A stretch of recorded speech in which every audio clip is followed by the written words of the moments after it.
Béni soit le nom de l'Éternel, le Tout-Puissant, le Créateur du ciel et de la terre, celui qui veille sur nos nuits et jours, celui qui a permis que ce matin encore nous soyons comptés parmi les vivants.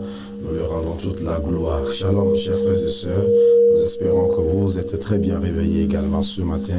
Bienvenue si vous regardez déjà votre chaîne de l'Espérance à la télé JVA pour vous nourrir ce matin, pour vous réveiller, pour vous donner de l'énergie pour démarrer votre journée. En tout cas, si vous nous regardez ce matin, soyez tous les bienvenus. Alors comme tous les matins, nous rendons grâce à Dieu, nous bénissons le nom de l'Éternel, nous prenons des informations, nous écoutons la parole de Dieu, tout ce qu'il nous faut pour pouvoir donc entamer notre journée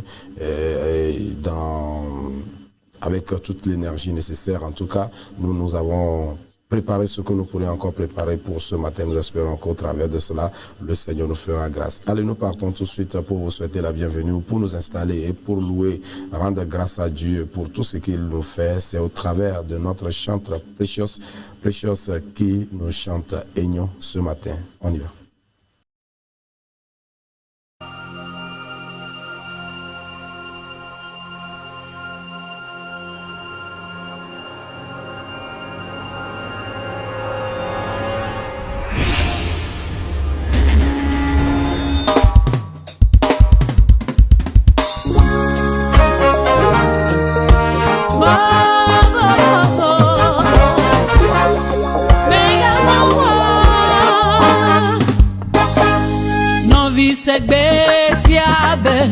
Yesu yado siado edia hianwo kemda na kwe seko edia bebe kemda kwasemeka kediwo fuonua avai mega fowo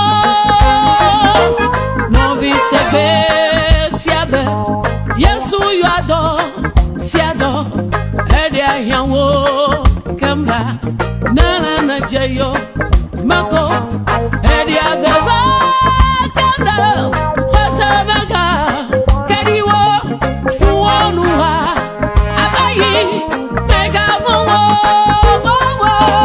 Oye jisa ahona wo, awena wo, novia wena wo, ne boy seko, edia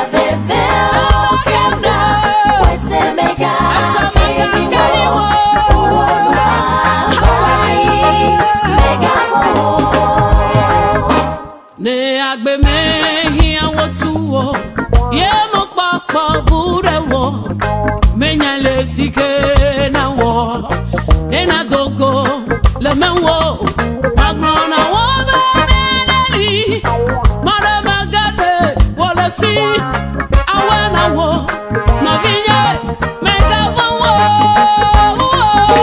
Oye jisa kwa, ahona wo, awena wo, le boy.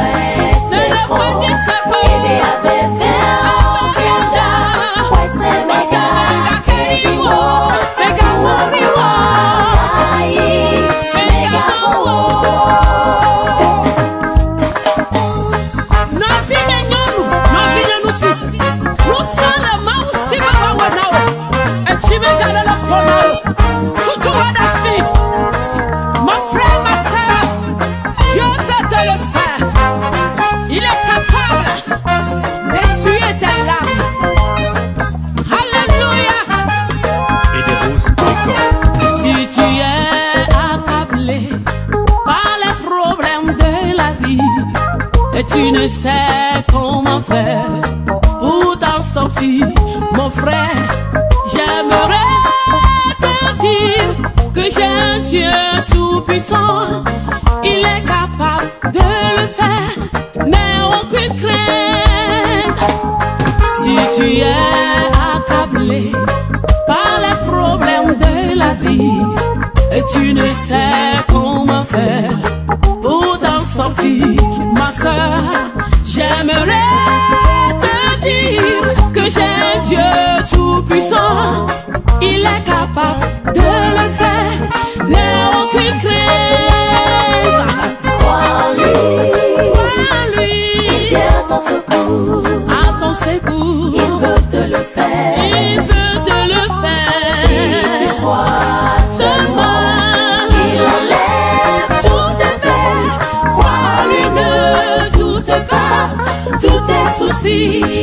ce roi n'est aucune crainte.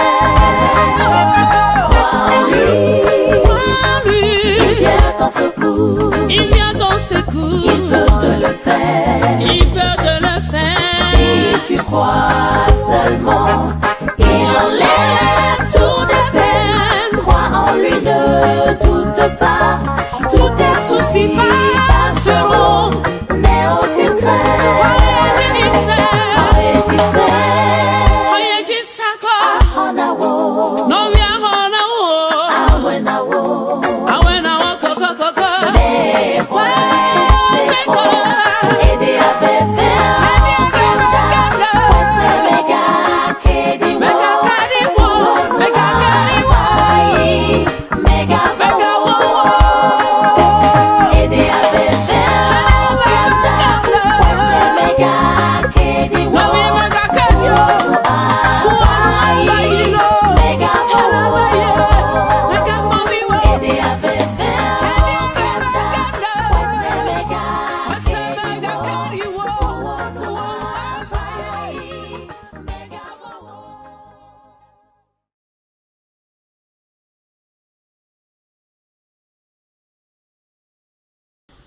Oui, n'aie aucune crainte parce qu'il y a un Dieu qui veille sur toi, qui te protège et qui te garde, peu importe les situations, peu importe les conditions, peu importe ce que tu traverses actuellement, il y a un Dieu qui s'occupe de toi, il y a un Dieu qui t'a créé, il a un objectif pour ta vie, voilà pourquoi il ne t'abandonnera pas dans cette situation. Le plus important, c'est que notre foi puisse tenir dur, notre foi puisse tenir ferme, notre foi puisse être enracinée en lui. Et c'est comme cela que nous allons voir ces grâces s'accomplir dans nos vies. Shalom à tous et shalom à toutes. Encore une fois, soyez les bienvenus sur votre chaîne de l'Espérance, la télé Jésus vous aime.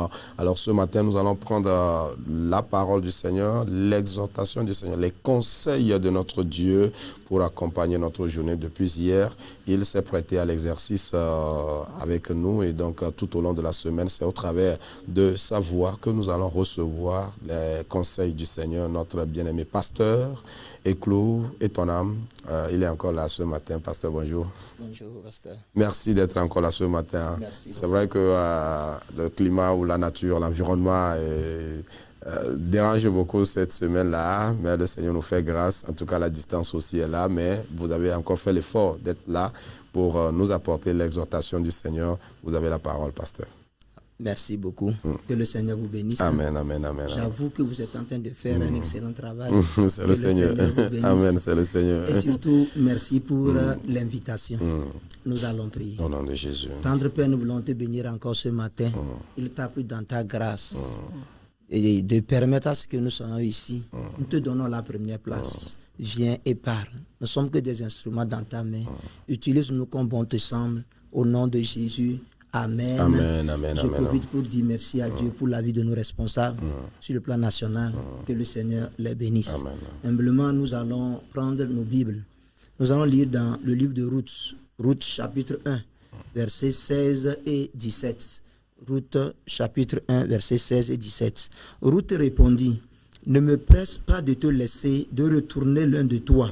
Où tu iras, j'irai. Où tu demeureras, je demeurerai. Ton peuple sera mon peuple et ton Dieu sera mon Dieu. Où tu mourras, je mourrai et j'y serai enterré. Que l'Éternel me traite dans toute sa rigueur si autre chose que la mort vient à me séparer de toi. » Là, nous allons lire le deuxième passage dans Ruth 4, versets 13 et 14. Boaz prit Ruth, qui devait sa femme, et il alla vers elle. L'Éternel permit à Ruth de concevoir, et elle enfanta un fils. Les femmes dirent à Naomi, « Béni soit l'Éternel qui ne t'a point laissé manquer aujourd'hui d'un homme ayant droit de rachat et dont le nom sera célébré en Israël. » Alléluia. Amen. Amen, amen, Que amen. le Seigneur bénisse sa parole. Le thème qui retient notre attention ce matin, restons attachés à Dieu et notre témoignage sera grand. Alléluia. Restons attachés à notre Dieu et notre témoignage sera grand. Dans quel contexte Ruth a déclaré ce que nous venons de lire? Nous allons remonter un peu. La famille Elimelech a quitté le pays de Bethléem. Donc Elimelech, c'est lui le patron, avec sa femme Naomi et ses 2 enfants, Kilshon et Maclon. Donc, à cause de la famine, ils ont quitté Bethléem pour la terre des Moabites. Donc, ils se sont installés là-bas. Un peu de temps après, et Elimelech est décédé. Donc, Naomi est devenue veuve. Donc, ces 2 enfants ont décidé d'épouser des femmes moabites, dont l'une s'appelait Ruth et l'autre Orpa. Après 10 ans de mariage, les 2 couples n'ont pas eu d'enfants.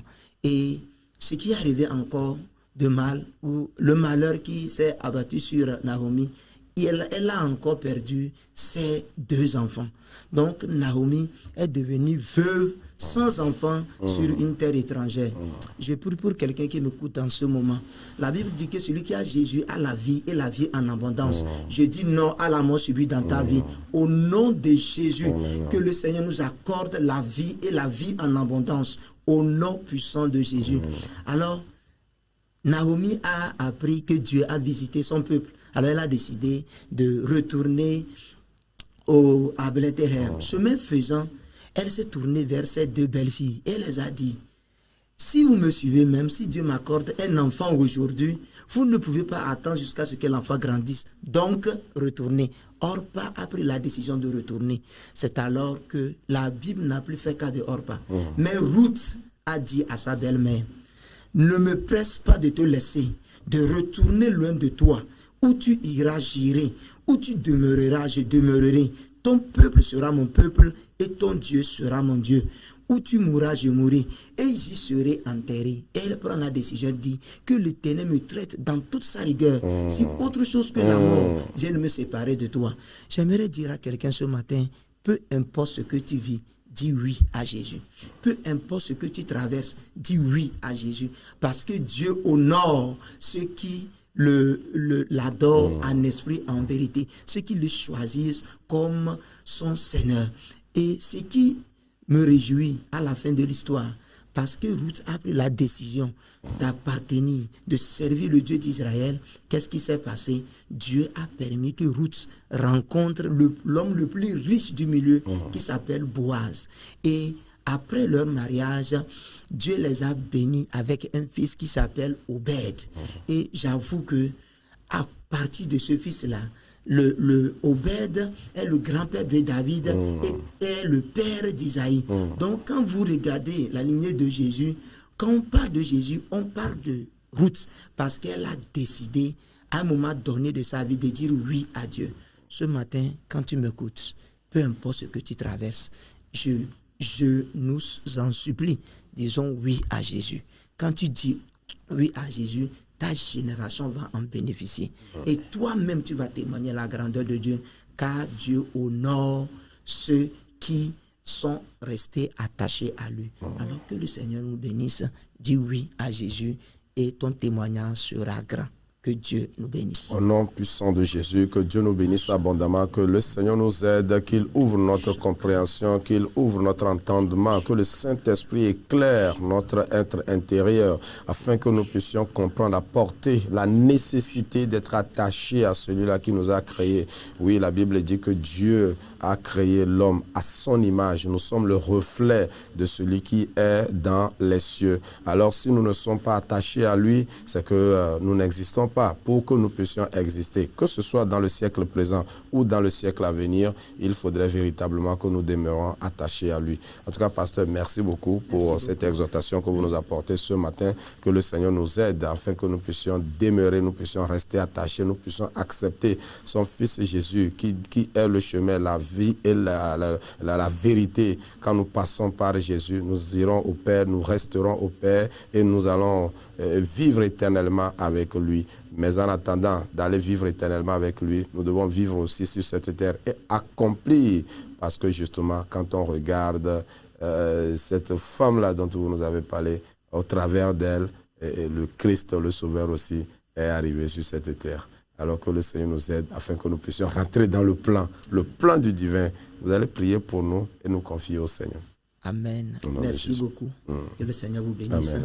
La fidélité à Dieu transforme les larmes en joie. Seigneur, nous voulons te dire merci. Merci pour cette grâce que tu nous accordes d'être ici. Père, quiconque nous écoutera de près ou de loin, que nous prenions la décision de rester attachés à Dieu. De dire oui à Dieu, peu importe ce que nous traversons. De dire oui à Dieu, peu importe les situations dans lesquelles nous nous trouvons. Au nom de Jésus. Alléluia. Toi qui as accordé cette grâce à Ruth. Et nous parlons aujourd'hui de lui. Seigneur, nous parlons aujourd'hui d'elle. Accorde-nous cette même grâce à vie pour ta gloire. À te dire oui en tout temps jusqu'à la fin de notre jour terrestre. Au nom de Jésus. Alléluia. Bénis cette télé, bénis l'animateur et bénis la journée pour nous tous. Au nom du Père, du Fils et du Saint-Esprit. Amen. Amen, amen, amen, amen, amen. Que tout un chacun de nous soit béni par le Tout-Puissant. Je partage ma bénédiction avec mes techniciens, les caméramans, tous ceux-là qui nous accompagnent dans la réalisation et la diffusion de cette émission. Merci infiniment, Nestor Azeglo et Enoch Simfelona. Allez, nous allons repartir pour marquer la pause musicale, le temps de raccompagner notre pasteur et de venir poursuivre cette émission. On y va.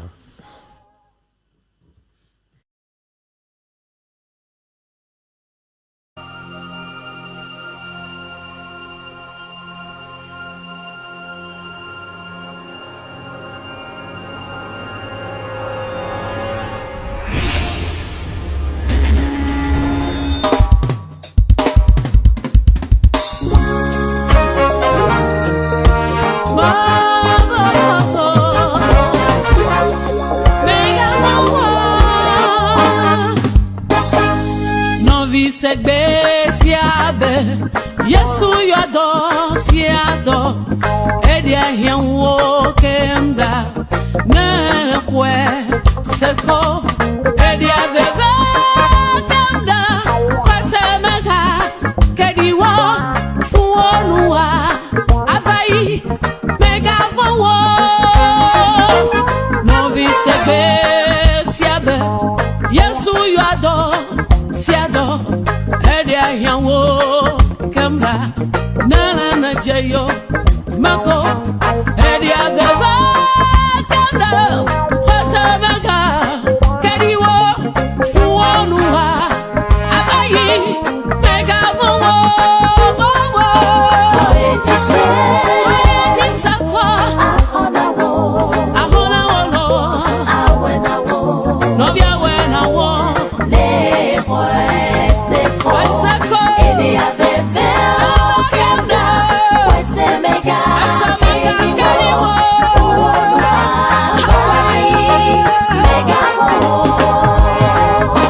ne agbe mehi awotuwo ye mo papa burewo menya le sike na wo ne na dogo le menwo magrona wo ba menali mara magade wala si awana wo no vinye mega wo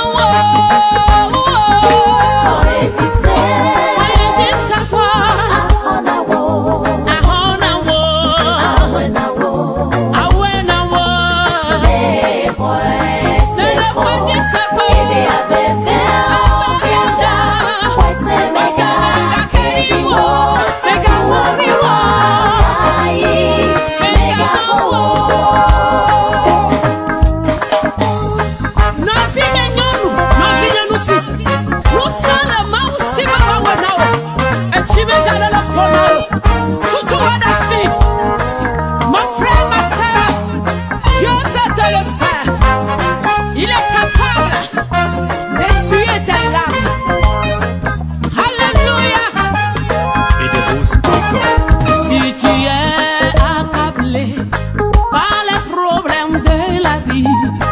et tu ne sais comment faire pour t'en sortir, mon frère. J'aimerais te dire que j'ai un Dieu tout-puissant.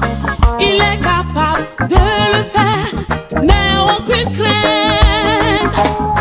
Si tu es accablé par les problèmes de la vie et tu ne sais comment faire pour t'en sortir, ma soeur, j'aimerais te dire que j'ai un Dieu tout-puissant.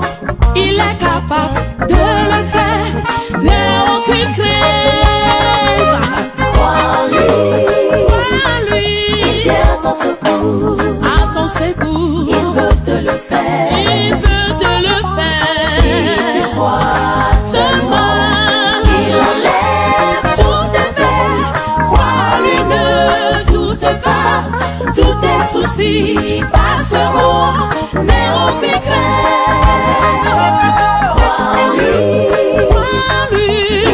ton secours. Il vient ton secours. Il peut te le faire. Il peut te le faire. Si tu crois seulement, il enlève toutes tes peines. Crois en lui de toutes parts.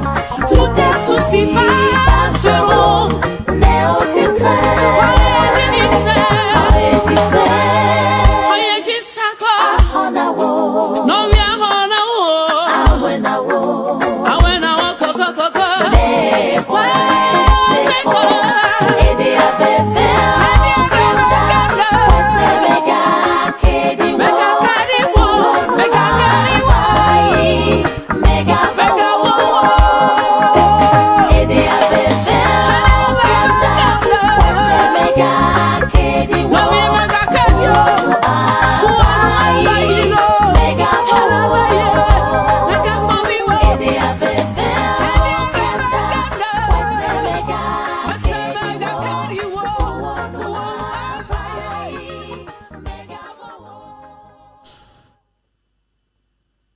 Voilà, nous avons un Dieu qui est toujours là pour nous et l'essentiel pour nous, c'est que nous puissions rester attachés à lui comme l'exhortation nous a dit. Demeurons attachés à l'Éternel et c'est ainsi que nous verrons son plan s'accomplir dans notre vie. Nous verrons son secours nous être accordé au temps opportun. Il y a des situations qui s'abattent sur nous, il y a des difficultés, il y a des problèmes que nous vivons sur cette terre et Dieu qui nous a créés, il voit ce que nous sommes en train de traverser, mais alors il attend quelque chose de nous. Ce qu'il attend de nous, c'est que nous puissions être attachés à lui afin que son plan puisse s'accomplir dans notre vie. Alors nous rendons grâce à Dieu. C'est le temps pour nous maintenant d'aller chercher les informations. Après avoir écouté la parole de Dieu, nous allons écouter également les spécialistes de l'information, les journalistes. Qu'est-ce qu'ils disent dans leur colonne? C'est juste derrière le jingle Actu Info.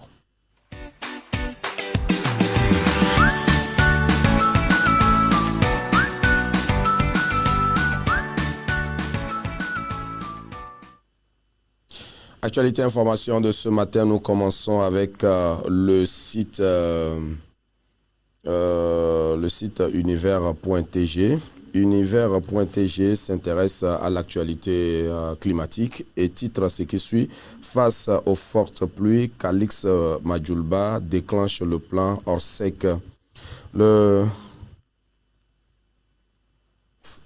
Face aux fortes pluies enregistrées ces derniers jours dans plusieurs pays du golfe de Guinée, le gouvernement togolais a activé hier, donc lundi 29 juin 2026, le plan Orsec, organisation de la réponse de sécurité civile. Cette décision vise à faire face aux conséquences des intempéries qui ont provoqué des inondations localisées, des perturbations de la circulation, des chutes d'arbres et divers dégâts matériels, notamment dans la ville de Lomé. Sous la coordination de l'Agence nationale de la protection civile, les acteurs de la plateforme nationale de réduction des risques de catastrophes ont été mobilisés pour assister les populations touchées, sécuriser les zones à risque et faciliter le retour à la norme. Les autorités poursuivent également l'évaluation des dégâts causés par les pluies. En tout cas, selon les informations de la météorologie, cette situation climatique va se poursuivre jusqu'à vendredi, ou le 2 ou le 3, en tout cas juillet. Alors, ce qui interpelle chacun de nous à la vigilance, à la prudence dans la circulation un peu partout avant de sortir. Prenons des précautions pour se protéger, se préserver contre un certain nombre de choses. Nous allons partir sur le site New Africa, la Nouvelle Africa. La Nouvelle Africa titre ce qui suit ce matin. Les FAT ouvrent un vaste recrutement pour renforcer leur soutien logistique. Les forces armées togolaises ouvrent un recrutement de spécialistes au profit de la direction centrale du matériel et du soutien. Cette opération vise à renforcer les effectifs de cette structure stratégique chargée du soutien logistique et technique des forces. Une commission dédiée a été mise en place pour superviser l'ensemble du processus de sélection. Les candidats devront être exclusivement de nationalité togolaise, âgés de 18 à 28 au 31 décembre 2026 et titulaire d'un diplôme professionnel reconnu par l'État togolais. Les dossiers de candidature devront notamment comprendre une demande manuscrite, les pièces d'identité requises, les diplômes, un casier judiciaire récent, ainsi que des photos d'identité. Le processus de recrutement comprendra plusieurs étapes, dont une visite médicale, des épreuves sportives, des textes pratiques et une enquête de moralité.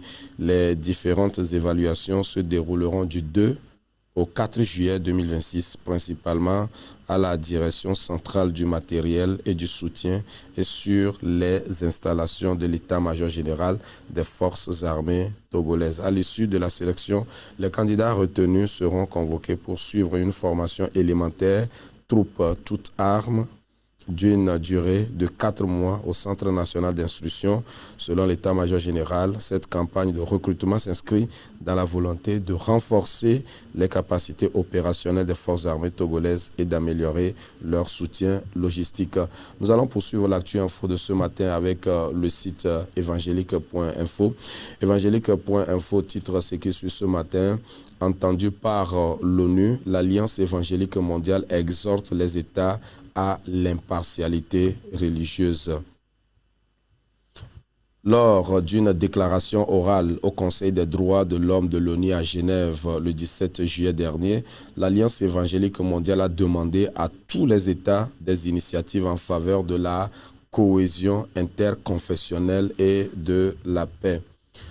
Lors de la 62e session du Conseil des droits de l'homme de l'ONU le 17 juin, l'Alliance évangélique mondiale a exhorté les 193 États membres à faire preuve d'impartialité et de justice envers l'ensemble des communautés religieuses afin de favoriser la cohésion interconfessionnelle et la stabilité sociale, rapporte la fêtière sur son site internet.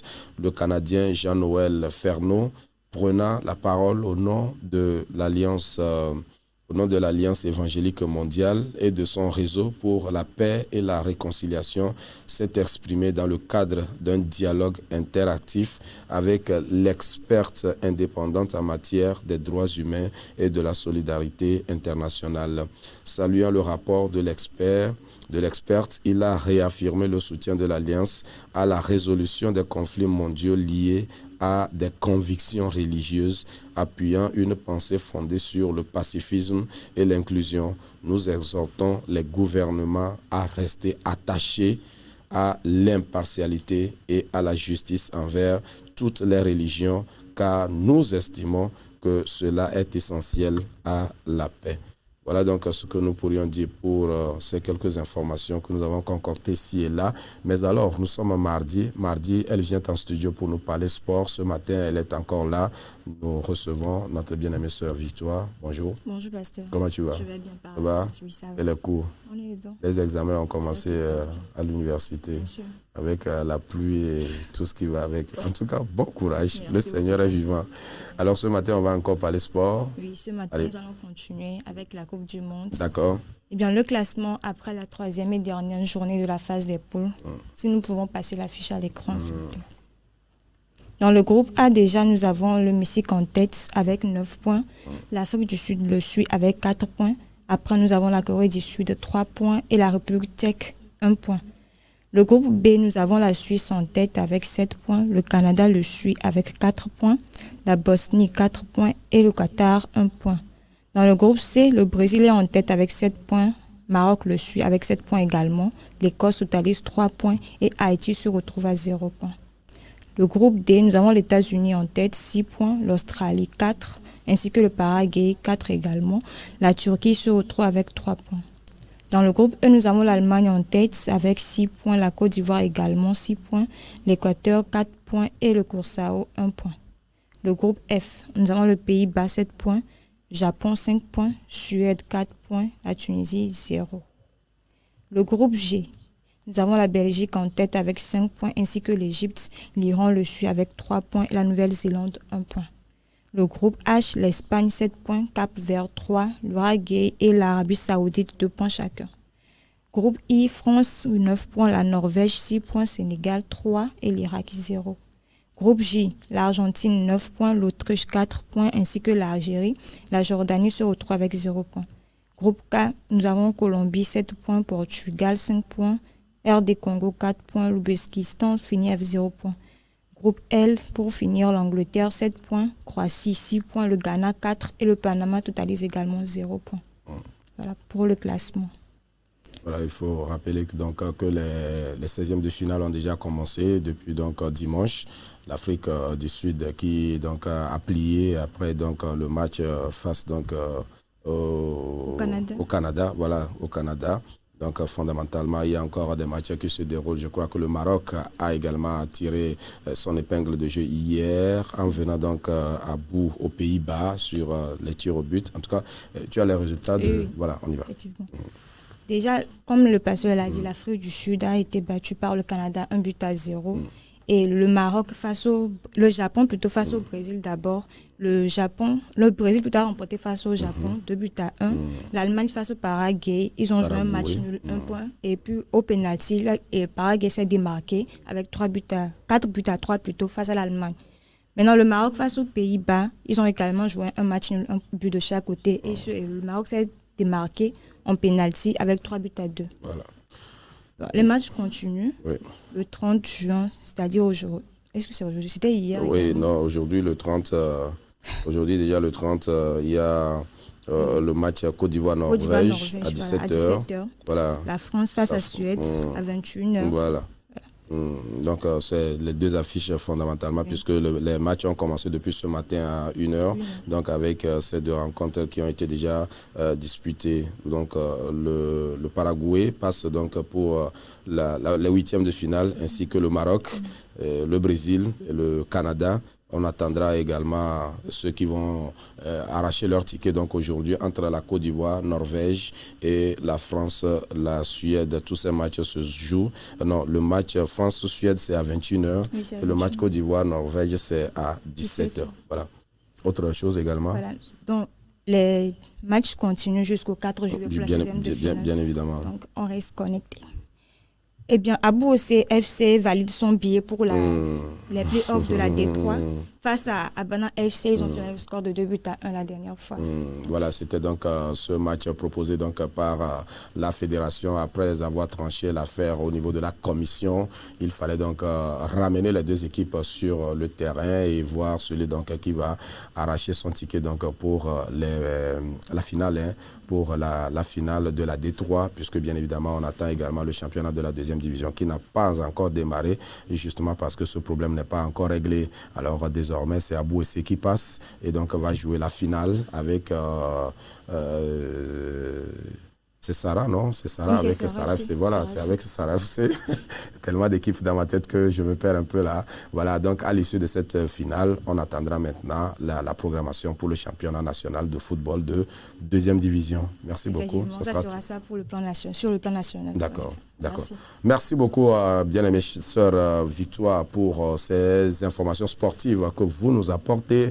On va se retrouver mardi prochain pour d'autres informations sportives. Merci beaucoup. Merci, pasteur. Allez, nous allons maintenant marquer notre seconde pause, le temps de recevoir notre invité dans ce studio pour le débat de la semaine.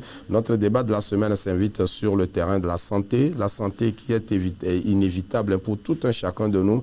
Et nous parlons particulièrement d'un sujet assez important également aujourd'hui, les hépatites. Qu'est-ce que c'est concrètement? Les chiffres commencent par inquiéter au regard de tout ce qui se passe à l'hôpital. En tout cas, c'est la grâce pour nous d'avoir cette personne ressource là dans le domaine qui vient nous informer des enjeux et bien évidemment tout ce que nous pourrions faire pour faire face à cette question des hépatites virales. Juste derrière la pause musicale, nous recevons notre docteur. Pay attention to the drums.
parce que ta grâce a surabondé pour moi. Seigneur, merci. Merci Dieu. Merci Dieu pour la vie de tout un chacun de nous. Nous espérons que la grâce de l'Éternel nous a tous portés et la journée démarre très bien.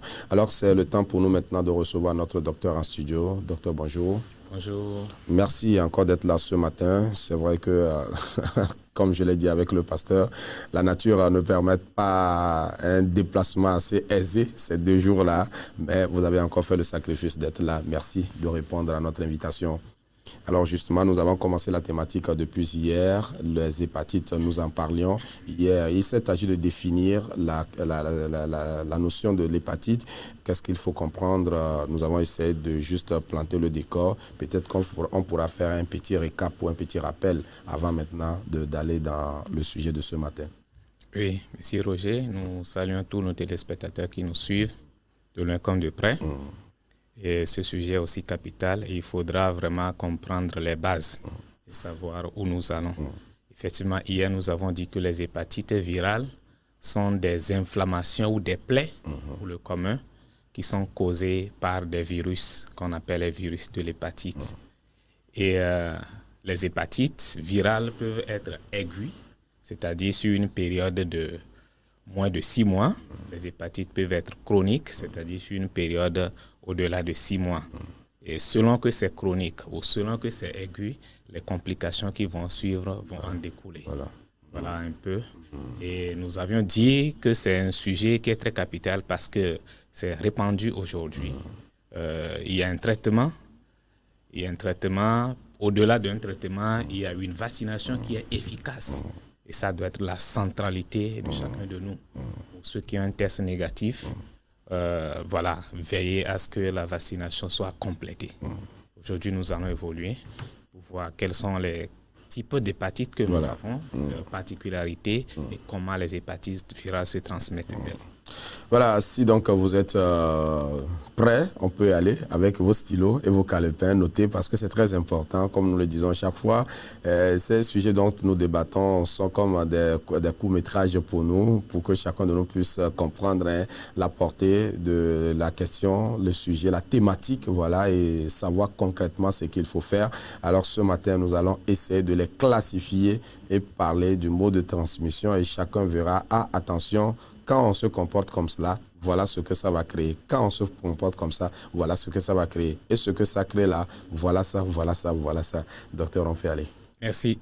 Alors, la classification des hépatites virales, il faut dire que l'OMS a reconnu, les sciences médicales, les sociétés savantes ont reconnu qu'il y a 5 grands types d'hépatites. Ils sont classés de A à D. Les hépatites virales A, les hépatites virales B, hépatite virale C, hépatite virale D, hépatite virale E. Voilà les grandes catégories. Et le virus de l'hépatite A cause souvent une hépatite virale aiguë, c'est-à-dire une période de moins de 6 mois. Et elle est généralement sans séquelles.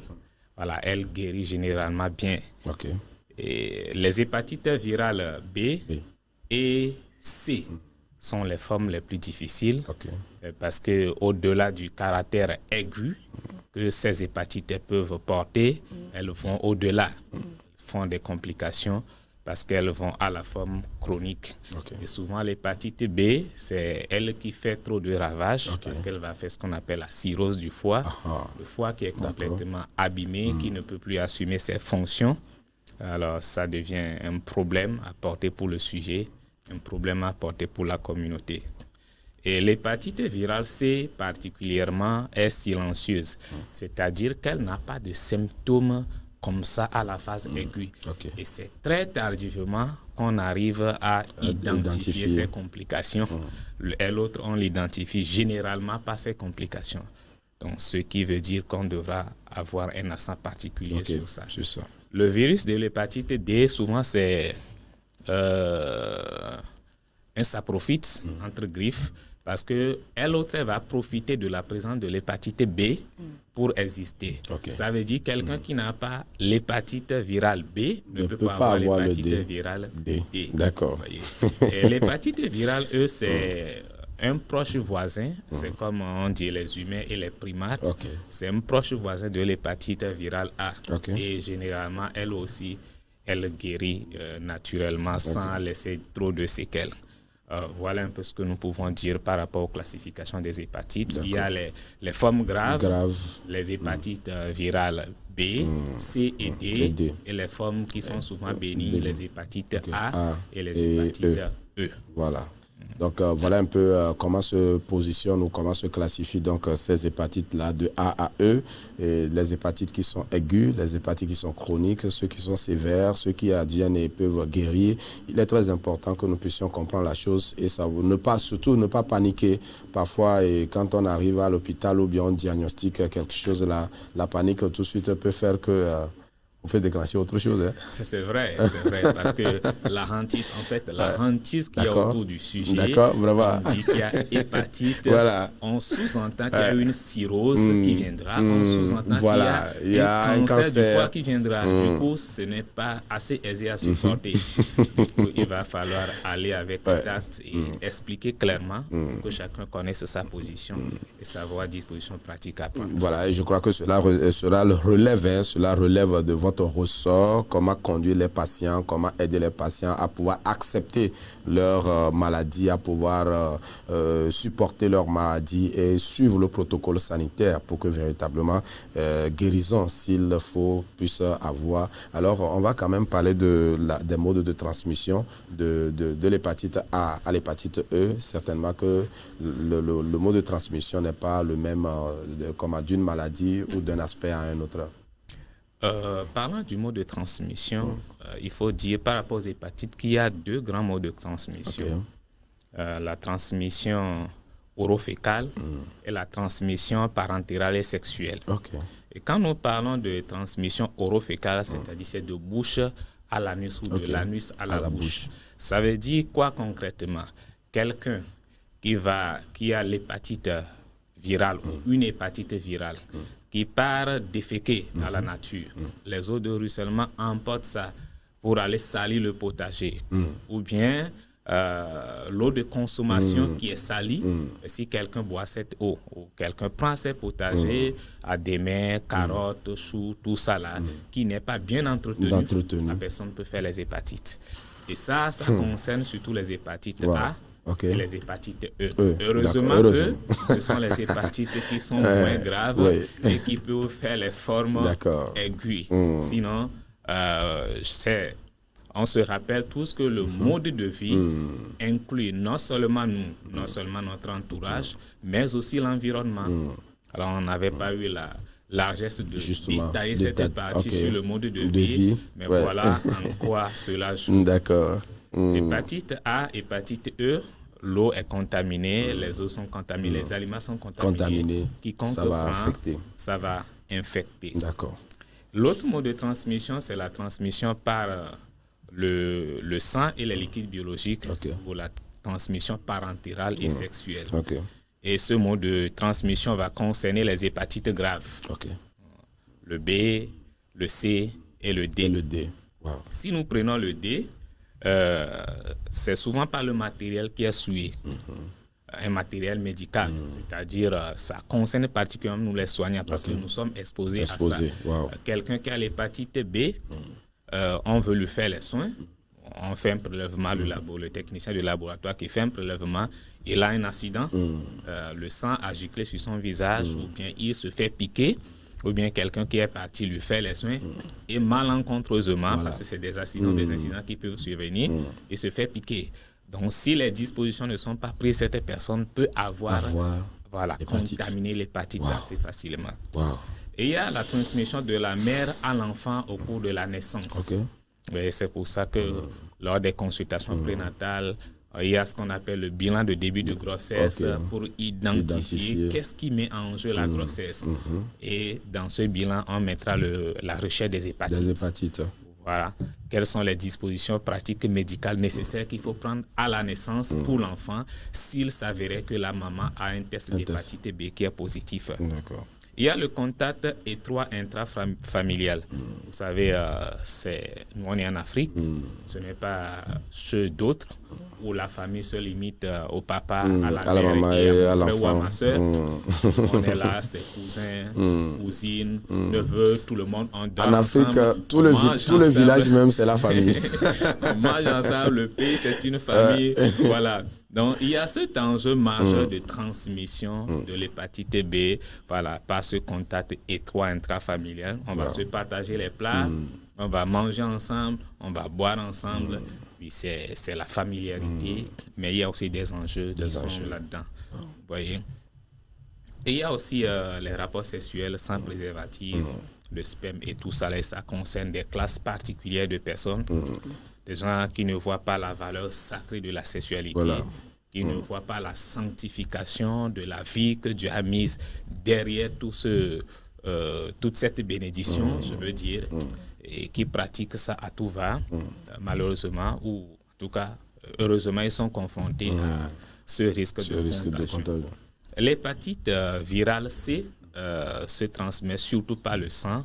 Et par exemple, quand on prend le sang d'une personne qui est infectée et qu'on transfuse à une personne non infectée, cette personne peut avoir contracté le virus de l'hépatite C.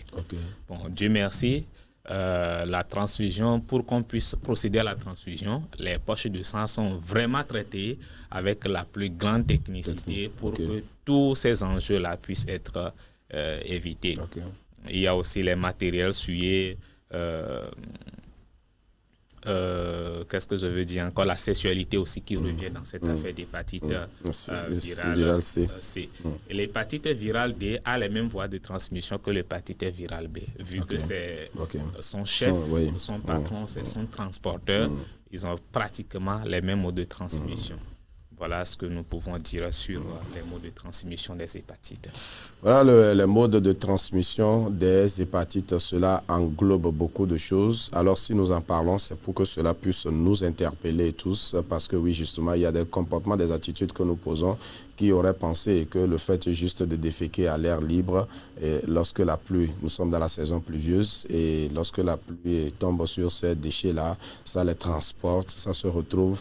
C'est vrai, aujourd'hui, que ce soit les autorités, que ce soit les populations un peu partout, chacun fait l'effort pour avoir l'eau propre pour boire, mais cela n'occulte pas le fait qu'il y a des zones encore au pays aujourd'hui où on puise de l'eau dans les rivières, on puise de l'eau sous les grottes ou bien dans des trucs là pour pouvoir boire. Alors si véritablement le mode de vie, comme nous l'avons dit, on n'a pas pris des dispositions d'assainissement, il y a beaucoup de choses qui vont se passer. Voilà donc l'intérêt pour nous de parler de ces sujets-là afin que chacun de nous puisse savoir se comporter. En tout cas, pour nous, les frères et sœurs chrétiens, nous parlons toujours de l'abstinence jusqu'au mariage. Nous parlons de la sanctification. Alors, cela oblige le chrétien, le jeune chrétien, à se préserver de tout acte avant de rentrer dans le mariage. Et je sais qu'avant d'aller au mariage, il y a quand même ces bilans de santé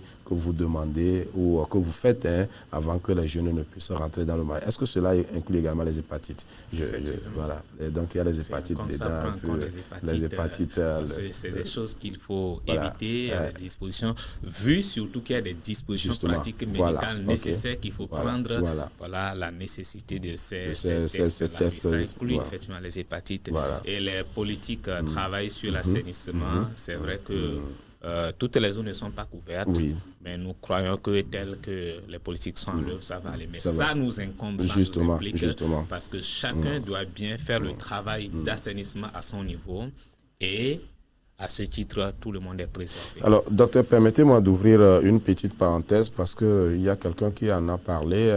J'ai réfléchi, dit, est-ce que c'est possible?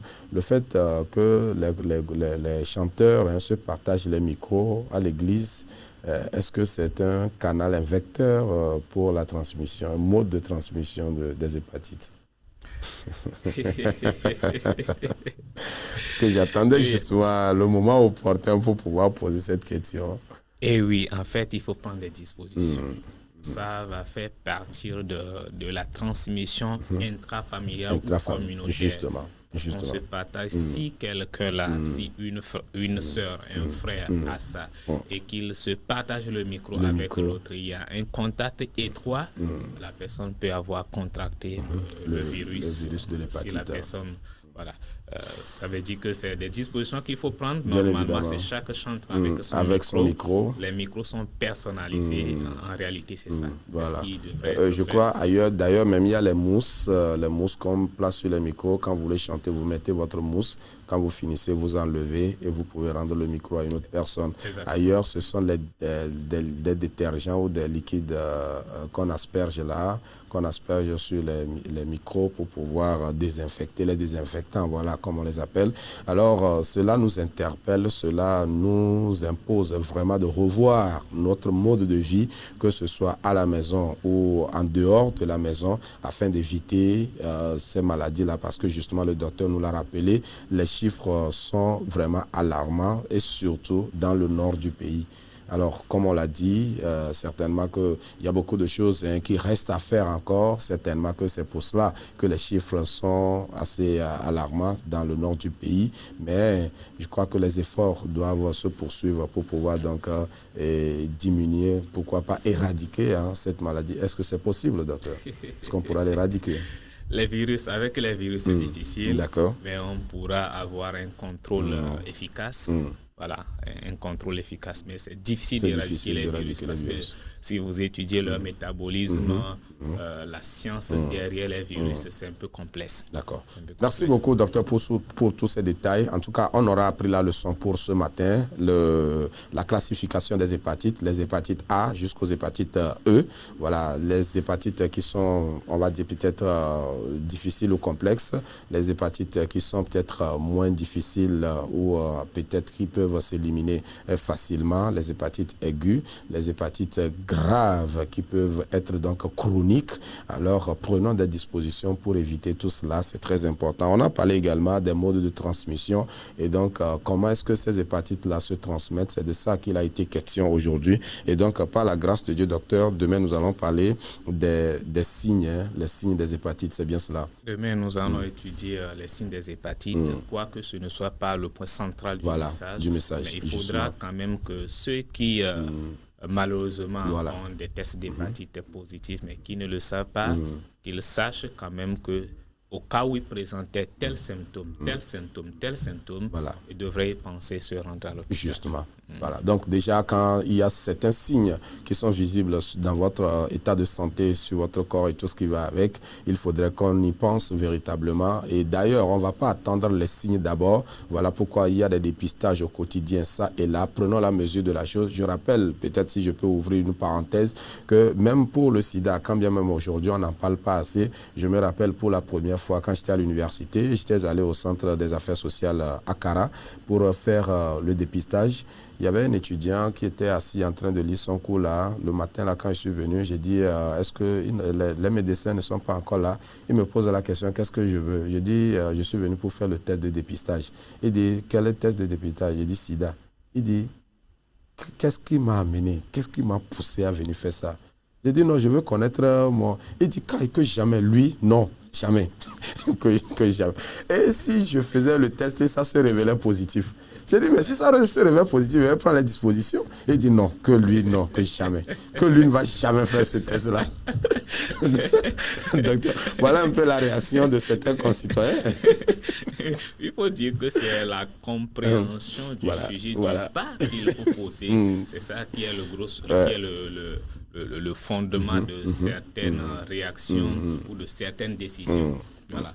Plus on a connaissance du sujet, les implications, plus ça nous amène à prendre des décisions éclairées qui puissent nous aider. Voilà donc de quoi il s'agit. Il est très important de prendre des dispositions, des décisions qui puissent nous aider à préserver. Ce qui est sûr, on vivra avec des maladies, on vivra comme le docteur l'a dit, les virus seront là tout au long de notre existence sur la Terre. En tout cas, on ne pourra pas s'en défaire, mais le plus important, c'est de pouvoir les gérer, de pouvoir avancer avec, et nous espérons qu'avec la grâce de l'Éternel, la main de l'Éternel, le Seigneur ne nous a pas créés pour mourir, il nous a créés pour vivre pour lui. Quoique, oui, nous allons quitter cette terre un jour, il faudrait quand même que nous puissions bien vivre avant de partir. Merci, docteur. On se retrouve demain. Merci beaucoup. Merci à tous nos techniciens. Voilà, merci à tous nos techniciens qui ont conduit dans la réalisation et la diffusion de cette émission. Nestor Azeglo et Nok Simfelona, on se retrouve demain par la grâce de Dieu. Nous espérons que le Seigneur nous fera grâce. Bonne suite de journée chez vous, chers téléspectateurs, chères téléspectatrices. Bonne suite de programme chez nous. À très bientôt.